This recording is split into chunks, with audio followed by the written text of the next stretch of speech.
नमस्कार साथियों, स्वागत है आपका हमारे इस चैनल पर। और आज का हमारा टॉपिक है वैदिक सभ्यता एवं संस्कृति। तो आइए बिना कोई देर किए शुरू करते हैं हमारा आज का सेशन। और यह है हमारा पहला प्रश्न। ऋग्वेद के कई परिच्छेदों में प्रयुक्त अधन्य शब्द संदर्भित हैं। ऋग्वेद में कई जगह अधन्य शब्द का प्रयोग हुआ है। यह किसके लिए हुआ है? हमारे ऑप्शन है ए पुजारी के लिए, बी स्त्री के लिए, सी गाय के लिए और डी ब्राह्मण के लिए। इसका सही उत्तर है साथियों सी गाय के लिए। गाय के लिए ऋग्वेद में अधन्य शब्द का प्रयोग हुआ है। वैदिक काल में गाय को एक पवित्र पशु माना जाता था। दूसरा प्रश्न, कौन सा वेद धार्मिक अनुष्ठानों से संबंध रखता है?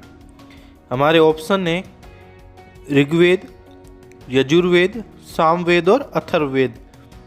इसका उत्तर है बी यजुर्वेद। यजुर्वेद में धार्मिक अनुष्ठानों का वर्णन है। यजुर्वेद को चारों वेदों में ऋग्वेद के बाद दूसरा वेद माना जाता है। यह वेद गद्य रूप में संकलित है। हमारा अगला प्रश्न, उपनिषद क्या है? ऑप्शन है महाकाव्य, कथा संग्रह, हिंदू दर्शन का स्रोत और कानून की पुस्तकें। इसका उत्तर है सी हिंदू दर्शन का स्रोत। उपनिषदों को हिंदू दर्शन का स्रोत माना जाता है। इनका रचना काल लगभग 1000 से 300 ईसा पूर्व के आसपास है। इनकी कुल संख्या 108 है और यह संस्कृत भाषा में लिखे गए हैं। उपनिषद में परमेश्वर, परमात्मा, ब्रह्मा तथा आत्मा के स्वभाव और संबंध का दार्शनिक तथा ज्ञानपूर्वक वर्णन है। ये चीज़ दोस्तों थोड़ी ध्यान से समझना, बहुत ही मोस्ट इम्पोर्टेंट क्वेश्चन है कि मुगल शासक दारा शिकोह ने उपनिषदों का फारसी में अनुवाद करवाया था। मुगल शासक दारा शिकोह ने उपनिषदों का फारसी में अनुवाद करवाया था। हमारा अगला प्रश्न कि वैदिक काल में बलि शब्द का क्या अर्थ है?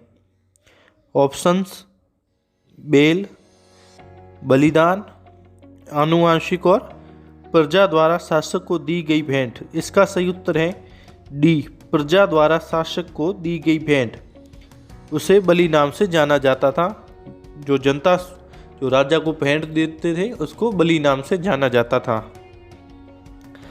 अगला प्रश्न, गायत्री मंत्र कहाँ से लिया गया है? बहुत ही सिंपल सा क्वेश्चन है साथियों। ऑप्शन है सामवेद, अथर्ववेद, ऋग्वेद और यजुर्वेद। इसका सही उत्तर है ऋग्वेद। जो गायत्री मंत्र का उल्लेख है वो ऋग्वेद के पुरुष सूक्त में 10वें मंडल में है। तो इसका उत्तर हो गया ऋग्वेद।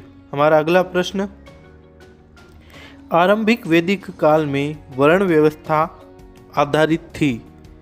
जो शुरुआत में जो वैदिक व्यवस्था में जो वर्ण व्यवस्था थी वो आधारित थी शिक्षा पर, जन्म पर, व्यवसाय पर और प्रतिभा पर। इसका सही उत्तर है साथियों सी व्यवसाय पर।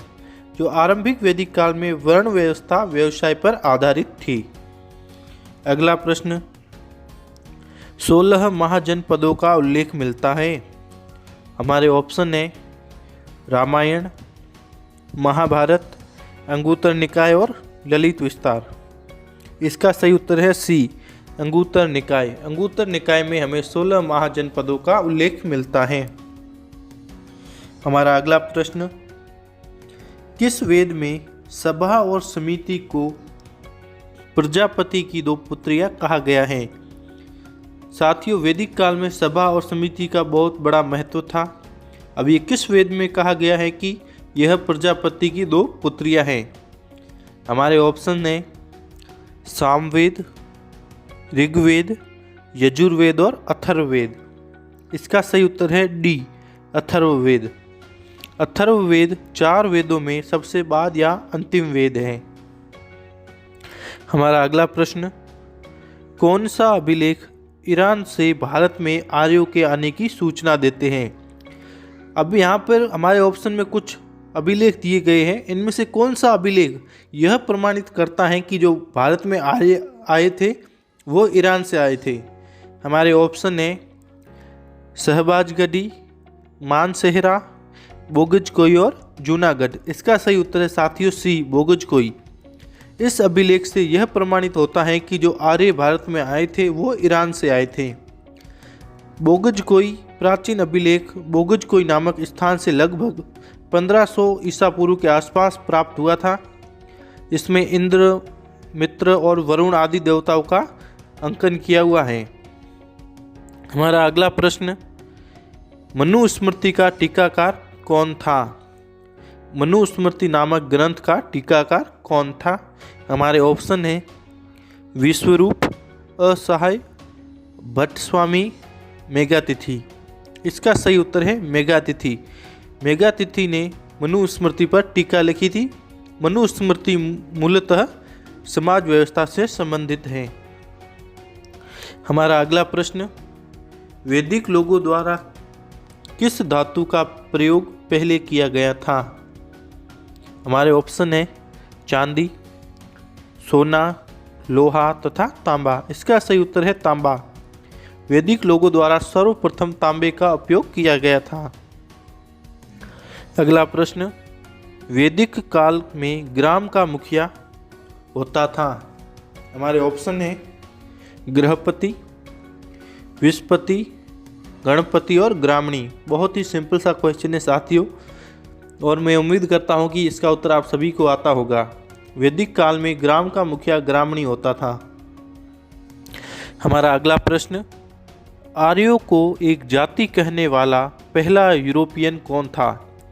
आर्यों को एक जाति किसने कहा था सर्वप्रथम? वह कौन सा यूरोपियन था जिसने आर्यों को एक जाति बताया था? हमारे ऑप्शन है sir William Jones, Max Muller, Wilson और कनिंघम। इसका सही उत्तर है मैक्स मूलर। मैक्स मूलर ने आर्यों को एक जाति बताया था। अगला प्रश्न, भाग और बलि क्या थे? साथियों, में बलि की परिभाषा आपको पहले भी बता चुका हूँ पिछले सवालों में। यहाँ पे एक और शब्द है भाग। अब भाग और बलि क्या थे? हमारे ऑप्शन है धार्मिक अनुष्ठान, शासकीय विभाग, सैनिक विभाग तथा राजस्व के साधन। इसका सही उत्तर है डी, राजस्व के साधन। भाग और बलि, बलि जैसे मैंने आपको बताया था कि प्रजा द्वारा शासक को दी गई भेंट, और यह सब राजस्व में एकत्रित होता था, तो ये राजस्व के स्रोत थे। हमारा अगला प्रश्न, किसने यह माना कि आर्यों का मूल निवास आर्कटिक प्रदेश था? अब आर्यों के आगमन के संबंध में भी सभी विद्वान एक मत नहीं है, सभी के अलग अलग मत हैं। इसमें से यह किसने मत दिया था कि आर्यों का मूल निवास आर्कटिक प्रदेश था? हमारे ऑप्शन ने सी वैद्य, बाल गंगाधर तिलक, दयानंद सरस्वती और विलियम जोन्स। इसका सही उत्तर है बी, बाल गंगाधर तिलक। इन्होंने यह माना था कि आर्य मूल निवास आर्कटिक प्रदेश था।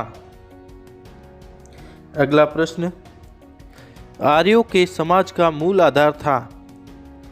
आर्य के समाज का मूल आधार था। हमारे ऑप्शन है मातृसत्तात्मक परिवार, पितृसत्तात्मक परिवार, एकल परिवार और संयुक्त परिवार। इसका सही उत्तर है पितृसत्तात्मक परिवार। जो आर्य थे, जो वैदिक सभ्यता थी, वो पितृसत्तात्मक थी, जबकि सिंधु घाटी सभ्यता मातृसत्तात्मक थी। इसका सही उत्तर है बी, पितृसत्तात्मक। अगला प्रश्न, किस वैदिक सूक्त में 4 वर्णों का उद्गम मिलता है? हमारे ऑप्शन है उषस सूक्त, पुरुष सूक्त, नासदीय सूक्त और अरण्यानी सूक्त। इसका सही उत्तर है बी, पुरुष सूक्त। पुरुष सूक्त में 4 वर्णों का उल्लेख मिलता है। ऋग्वेद के 10वें मंडल के पुरुष सूक्त में पहली बार 4 वर्णों का वर्णन है, जिसमें ब्राह्मण, क्षत्रिय, वैश्य एवं शूद्रों की उत्पत्ति क्रमशः ब्रह्मा के मुख, भुजाओं, जंघाओं एवं पैरों से होना बताई गई है। हमारा अगला प्रश्न, रावी नदी का प्राचीन नाम था। हमारे ऑप्शन है विपाशा, स्वस्तु, परुष्णी और गोमती। इसका सही उत्तर है सी, परुष्णी। रावी नदी का प्राचीन नाम परुष्णी था तथा यह एक पवित्र नदी थी वैदिक काल में। अगला प्रश्न, उपनयन नामक संस्कार आयोजित होता था? उपनयन नामक संस्कार कब आयोजित होता था? हमारे ऑप्शन है शिक्षा का प्रारंभ के समय, शिक्षा की समाप्ति के समय, संन्यास ग्रहण के समय और तीर्थ यात्रा के समय। इसका सही उत्तर है ए, शिक्षा का प्रारंभ। उपनयन नामक संस्कार शिक्षा के प्रारंभ पर आयोजित होता था। हमारा अगला प्रश्न, वैदिक काल में परिवार का मुखिया कहलाता था। अभी हमने इससे पहले एक और सवाल किया था कि वैदिक काल में गांव के मुखिया को क्या कहते थे। तो गांव के मुखिया को तो हमको पता चल गया कि ग्रामणी कहते थे, लेकिन यहाँ पर है कि परिवार के मुखिया को क्या कहा जाता था।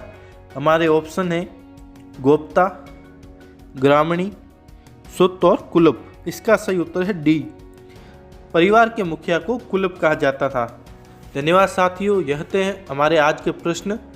हमारे चैनल को जरूर सब्सक्राइब करें। धन्यवाद।